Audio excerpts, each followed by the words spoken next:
slow morning for me. Okay, this is breaking WEP in less than 60 seconds, the next step, and forms part of a stream looking at wireless cryptography, such as David Hutton's look at wireless cryptography yesterday. This seminar is presented by Eric Deens. Sorry? Eric Teves. Oh, well, he knows better. He's a researcher at TU Darmstadt and is looking at new PTW attack methods that can recover the secret key from WEP in less than 60 seconds. And I guess you're on. Okay. Good morning, and sorry for the delay. This talk will be about breaking WEP in general. I will show you 3 attacks on the WEP protocol and how to use them efficiently. And we'll start with an introduction to WEP. What is it all? WEP is the protocol specified in the IEEE 802.11 standard, which is the default standard for wireless LANs. And the goal was to have a protocol which provides the same security as the wired security to a wireless system. The basic idea was, if you got a wired system, you are secure because somebody who tries to attack you must plug in his cable, and basically the same thing should be done with a wireless system, so that somebody who tries to access your network needs to have the correct key. And well, in 1999, they said that WEP had the following properties. It should be reasonably strong, and the only way to break it should be to brute force the secret key, which should be infeasible. But this wasn't really the case. So first, let's have a look at how WEP works. If you got a wireless LAN, you got a secret root key which all stations in the wireless LAN share. And every time a station tries to send a packet over the network, it has to know the root key, and it must choose somehow an initialization vector, which are just 3 more or less random bytes. Root key and this initialization vector, which should change at every packet, are then combined to a per packet key and feed it into an RC4 stream cipher, which generates a stream of pseudo-random bytes. Then you take a plain text of the packet you're going to send and add a little checksum to it, a CRC32 checksum, and prepend it to the packet.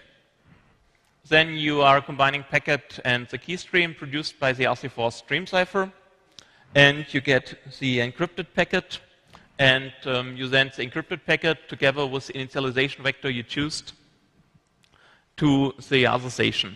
The other station can see the initialization vector, it knows the root key too, and it can therefore again generate the key stream and decrypt the packet by just XORing the key stream again to the packet. This is basically how WEP works. So what's interesting now, what do we need to send a packet? Do we really read the root key, which is usually secret? Well, that's not the case. It is enough to know an initialization vector, the corresponding key stream, and the plain text of the packet you're going to send.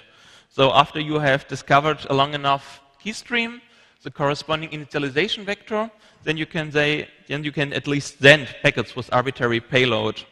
You cannot decrypt every packet, but you can send packets into the network.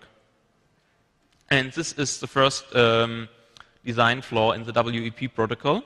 And additionally, you can send every packet you have once received again and again. So this is called a replay attack. You can just sniff packets off the network and inject them later. For example, if somebody has sent a ping packet over the network, you can record it, you can send it back later, and it will be accepted again by the network and generate a response. And this works with RRP traffic too. So after you have sniffed an ARP request, you cannot read it because it's encrypted, but you can send it again and it will again generate a response. This can be used to generate high traffic on a network which is sparely used. So let's have a look at an example. Assuming we have chosen a 40-bit web key, CafeBabe42, and then stations could, for example, choose the following per packet keys. So the first 3 bytes are always somehow random, or at least mostly different, and the last bytes of the key are always constant. So you are sending a lot of packets with a lot of different keys, which are all very, very similar, which means that they all share a common suffix, but only the first 3 bytes of every key which is used to encrypt the packets are different. And that means that if you try to attack a single per packet key, as an attacker you always know the first 3 bytes of the key, because this is the initialization vector, and this is transmitted in clear text. So let's have a look at the history how the WEP protocol appeared. In 1996, I could find some PowerPoint slides which defined how previous draft looked like. And in 1999, the final version of the IEEE 802.11 standard was released, which specifies how WEP works. And it took 2 years, and then WEP was totally broken by 3 cryptographic researchers, which could show that after you have captured 4 million to 6 million packets from a network, you are able to calculate the secret key. Which means that you need perhaps an hour to capture these packets, and after that you can easily compute the secret key of the network, and you can now decrypt and encrypt arbitrary packets and communicate with all other stations in the network. And in 2004, WEP was broken again. And now you only needed 500,000 packets sometimes to recover the secret key, which was much faster than the original attack, which needed mostly at least 4 million packets. And in 2005, WEP was broken again. And this is now another attack on WEP, which means that you can decrypt single packets without the need to discover the secret key. So after you have received a very short packet, you can decrypt the single packet without discovering the secret key by sending 128 times the length of the packet in bytes to the network, which is much faster than receiving 500,000 packets from the network and discovering the secret key. And in 2005, WEP was then broken again, and by BitTow and some other people who showed another attack which allows real-time decryption of web traffic. That means you need less than a second to decrypt a single packet by just redirecting the packet to the internet. So what BitTow could show is 2005 that you can rearrange packets using fragmentation, so and exchange the routing information in these packets, so that packets are now not sent to the real destination. They should go to their stand instead to you over the internet, which allows you to decrypt these packets. And this attack allows some other nice things too. And in 2007, finally, WEP was broken again by me and some other people from TU Darmstadt. And we could show that you just need 40,000 packets to discover the secret key of the network. And compared to 2001, this is now 100 times faster. And compared to 2004, this is now about 10 to 15 times faster. And this is currently the best publicly known attack for finding the secret key. And in this talk, I will show you 3 attacks. First one is the chop-chop attack, which allows you to selectively decrypt single packets very, very fast, faster than finding the secret key. I will show you the fragmentation attack, which allows you to do, for example, real-time decryption. That means you sometimes need less than a second to decrypt a packet.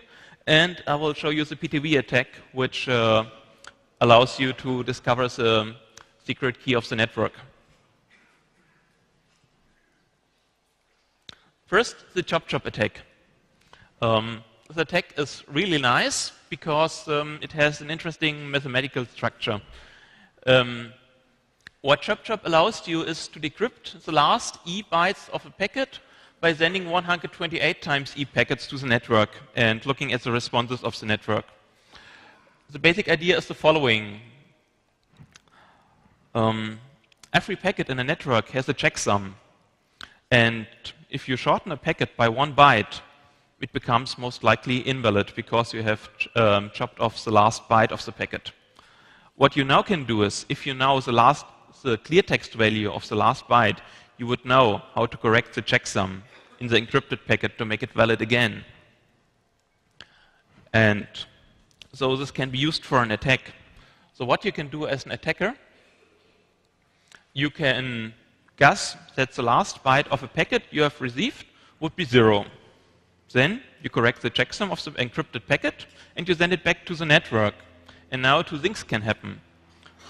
One possibility is nothing happens, which means the checksum of the packet was invalid and the packet was discarded. Or the other possibility is the packet is relayed by the access point, which means that the checksum was correct. But if the checksum was correct, then your guess of the clear text was correct. So what you do is you guess last byte was 0, you send the packet, and you see if the packet is relayed. The packet is relayed, okay, last byte was 0, and you can proceed with the next byte. And if the packet is not relayed, the checksum was invalid, and you start guessing that the last byte had value 1. And you correct the checksum again and see if this packet is relayed. So by selectively correcting the checksums and guessing the last byte of the packet, you can decrypt the last byte of the packet, and you can go on and decrypt the last E bytes of the packet by sending an average of 128 packets. Because the last byte has only 256 values, it will at least succeed after having sent 256 different packets with different corrected checksums. The basic idea behind that is that if you get a checksum, then the receiver will verify this checksum using this formula, and below there are only some polynomials, but the exact value of these polynomials doesn't really matter. And what you can do is you can find an equation which tells you how to correct the packet. So what you got is you got a packet P, and you can separate this packet into 2 parts. The left part Q and the rightmost 8 bits called P7. And this packet, because you have received it from a correct station, has a valid checksum. And then you can use this equation to get the value how to correct the checksum in the 1-byte shortened version, depending only on the last 8 bits of the packet and known values. But the exact method is not really difficult after you have implemented in a computer algebra system, and you can do it just easily in C2. So basically what we learned from that is that the checksum inside the packet doesn't really help you to protect the integrity of the packet, but it can be abused for very interesting attacks. For example, this ChirpChirp attacks, which allows selective decryption of last bytes of packets. And by iteratively going through the last bytes, you can decrypt the whole packet. The next attack will be the fragmentation attack. And this attack now is completely non-mathematical. It's just a design flaw in the protocol. So basically, the protocol allows you to fragment packets. For example, you got a packet. The packet is too big to be sent in one piece. You can break it down into 2 packets and send them totally independently. And you encrypt every packet totally independently. And the information, if the packet is a fragment or not, is not encrypted, and it's not protected. So we can use that for an attack. For example, we have a short key stream, which means that we can send packets with an arbitrary payload of 4 bytes, and we need another